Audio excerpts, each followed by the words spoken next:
খুব তড়িঘড়ি করে ৬টি সিটি কর্পোরেশনের প্রশাসক নিয়োগ দেওয়া হয়েছে। আমরা যদি একটু প্রেক্ষাপটটা বলি, এই ধরনের নিয়োগ দেওয়ার কোনো বিধিবিধান গণঅভ্যুত্থানের পূর্বে ছিল না। গণঅভ্যুত্থানের পরে যখন অন্তর্বর্তীকালীন সরকার দায়িত্ব নেওয়ার পরে দেখা গেল যে বিভিন্ন সিটি কর্পোরেশন পৌরসভার মেয়ররা জনপ্রতিনিধিরা পালিয়ে গেছে এবং অনেক জায়গায় ফ্যাসিবাদের দোসররা সেই জায়গাগুলোতে বসে বসে দেশের পরিস্থিতি অস্থিতিশীল করার চেষ্টা করছে। তখন সরকার এই বিধানটা করে যে সরকার চাইলে যে কাউকে প্রশাসক হিসেবে অপসারণ করতে পারে, মেয়রকে, এবং প্রশাসক হিসেবে নিয়োগ দিতে পারে। কিন্তু অন্তর্বর্তীকালীন সরকার সঙ্গত কারণেই এই আইন থাকা সত্ত্বেও তার কিন্তু ব্যবহার করা হয়নি। শুধুমাত্র এক জায়গায় সেটা ব্যবহৃত হয়েছে, আর কোথাও সেটা ব্যবহৃত হয়নি। সঙ্গত কারণেই আমরা গণতন্ত্রকে মূল্যায়ন করতে চেয়েছিলাম এবং সেখান থেকে স্থানীয় সরকার নির্বাচন দেওয়ার এক ধরনের সদিচ্ছা থাকলেও রাজনৈতিক নানা ধরনের বাস্তবতা আপনারা জানেন সেটা দেওয়া সম্ভব হয়নি। কিন্তু আমরা দেখলাম যে রাজনৈতিক সরকার দায়িত্বে আসার সাথে সাথে যেখানে জনগণের ভোটে নির্বাচিত জনপ্রতিনিধিদের থাকার কথা, সেখানে তারা তাদের দলীয় বিভিন্ন সময় বঞ্চিত কিংবা নির্বাচনে হেরে যাওয়া প্রার্থীদেরকে এক ধরনের সেখানে প্রাইজ পোস্টিং করলেন এবং ৬টি সিটি কর্পোরেশনের প্রশাসক হিসেবে নিয়োগ দিলেন। আমরা মনে করি এটা এই যে নতুন বাংলাদেশের কথা আমরা সবসময় বলি তার সেখানে গণতন্ত্রের জন্য হুমকি স্বরূপ।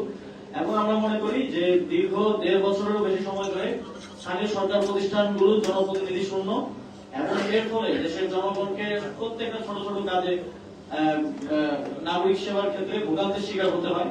সেই বিবেচনায় খুব দ্রুত সময়ের মধ্যে স্থানীয় সরকার নির্বাচন আয়োজন করা প্রয়োজন এবং এই বিষয়ে সরকারের পক্ষ থেকে কোনো স্পষ্ট বক্তব্য আমরা বিপজ্জনকভাবে পাইনি। আমরা আশা করি যে তারা খুব দ্রুত সময়ের মধ্যে টাইমলাইনটা আমাদেরকে দিবে, দেশের জনগণকে দিবে যে কোন কোন সময়ের মধ্যে, যেহেতু কয়েকটি ধাপে স্থানীয় সরকার নির্বাচন হয়, সিটি কর্পোরেশন, পৌরসভা, জেলা, উপজেলা, ইউনিয়ন পরিষদ, এই পুরো টাইমলাইনটা, রূপরেখাটা আমরা দাবি করছি। এবং আমরা দেখেছি যে প্রশাসক নিয়োগ দেওয়ার ক্ষেত্রেও সেখানে স্বচ্ছতার অভাব রয়েছে। সেখানে নির্দিষ্ট ভাবে মেয়াদ উল্লেখ করা নেই। সেখানে প্রজ্ঞাপনটি দেখে মনে হচ্ছে যে আমৃত্যু হয়তো তার প্রশাসক থাকবেন, এইভাবেই সেখানে লেখা আছে। অথচ সরকারের যে কোনো চুক্তিভিত্তিক নিয়োগের ক্ষেত্রে কিন্তু সময় সীমাটা উল্লেখ করা গুরুত্বপূর্ণ। ৬ মাস, ১ বছর, ২ বছর, স্বাভাবিকভাবে আমরা এই প্রক্রিয়াতে লিখে থাকি সরকারের চুক্তিভিত্তিক নিয়োগগুলো হয়ে থাকে। আমরা আপনারা জানেন যে আমরা দেখেছি গত ২ দিন যাবৎ এক ধরনের ভয়ের রাজত্ব কায়েম করার চেষ্টা করা হচ্ছে।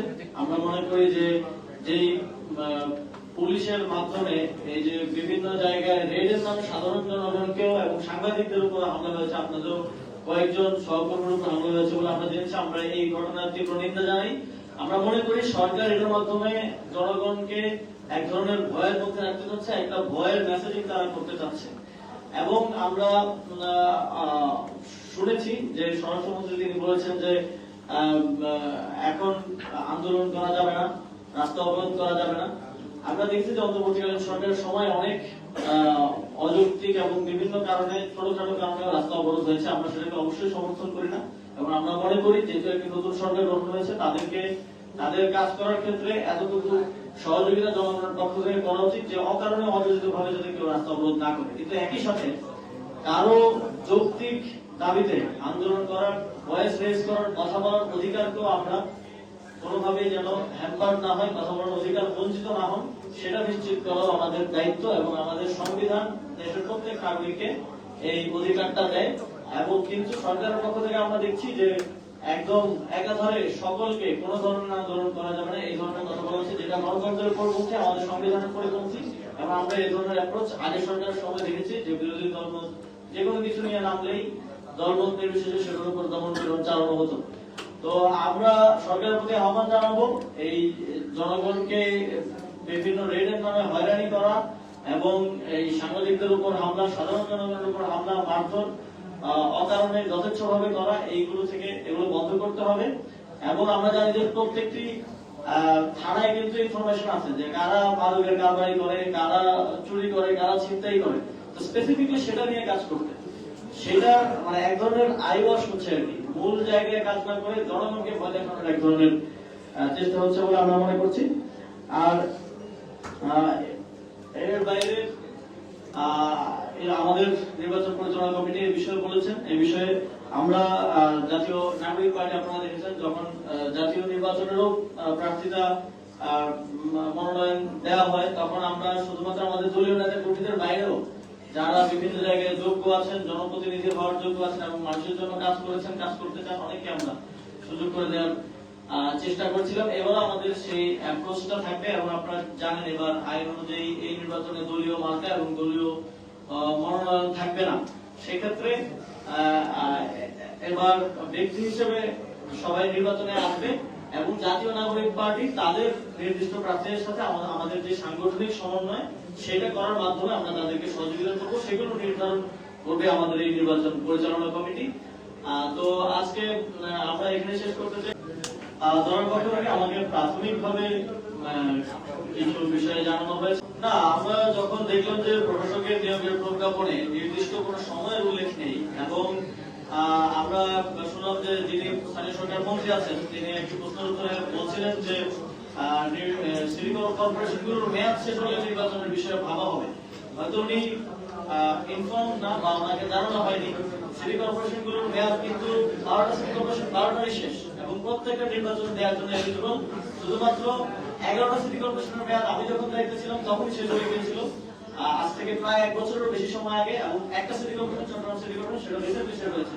সুতরাং প্রত্যেকটা সিটি কর্পোরেশন নির্বাচন দেওয়ার জন্য উপযুক্ত। এমন সময় নির্বাচন না দিয়ে কোনো নির্দিষ্ট সময়সীমা উল্লেখ না করে প্রশাসক নিয়োগ দেওয়াটা আমরা মনে করি এটা একই সাথে অগণতান্ত্রিক এবং একই সাথে এটা লেভেল প্লেইং ফিল্ডকে নষ্ট করবে।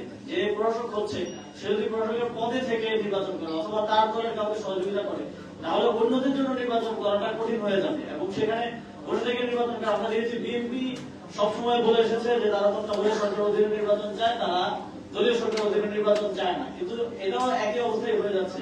দলীয় লোক চেয়ারে বসে থাকা অবস্থায় নির্বাচনটা এক ধরনের নিরপেক্ষ নির্বাচন হওয়ার সম্ভাবনাটা এখানে কমে যায়। আমরা আমাদের আগামী 28 ফেব্রুয়ারি জাতীয় নাগরিক পার্টির প্রথম প্রতিষ্ঠা বার্ষিকী হতে চলেছে। একটা খুবই ইয়াং দল হিসেবে এই সময়টা আমাদের অনেক চড়াই উতরাইয়ের মধ্য দিয়ে আসতে হয়েছে, অনেক চ্যালেঞ্জের মধ্য দিয়ে আসতে হয়েছে এবং একটা নির্বাচনে অংশগ্রহণ করতে হয়েছে এত কম সময়ের মধ্যে। এবং আমরা এই কম সময়ের মধ্যে নির্বাচনে অংশগ্রহণ করেও আলহামদুলিল্লাহ আমাদের 6 জন সংসদ সদস্য নির্বাচিত হয়েছেন এবং বাকিরাও ভালো ফলাফল করেছেন। এখন আমরা বাংলাদেশে জুলাই গণঅভ্যুত্থান পরবর্তী যত ধরনের প্ল্যাটফর্ম হয়েছে এবং এর বাইরেও যারা বাংলাদেশকে ধারণ করেন, আধিপত্যবাদের বিরুদ্ধে যাদের অবস্থান, যারা সংস্কারের পক্ষে আমাদের প্রিন্সিপালগুলোর সাথে সকলের জন্য আমাদের দলের দরজা খোলা থাকবে এবং তাদেরকে যথাযথ সম্মান দিয়ে আমরা আমাদের সাথে যুক্ত করতে চাই। এ বিষয়ে এখনো অফিসিয়ালি জানানোর মতো সময় আসেনি, আমরা আপনাদেরকে এই বিষয়ে পরবর্তীতে জানাবো। আমাদের জানা মতে এই বিষয়ে অভিযোগ এসেছে, এখনো এই বিষয়ে প্রমাণ কিছু পাওয়া গেছে বলে জানা যায়নি। আমাদের জানা মতে এই বিষয়ে অভিযোগ এসেছে, এখনো এই বিষয়ে প্রমাণ কিছু পাওয়া গেছে বলে জানা যায়নি। আমরা এটা দেখবো এবং এই বিষয়ে সাংগঠনিক শৃঙ্খলাজনিত কোনো লঙ্ঘন হলে সেটা আমরা ব্যবস্থা নিব।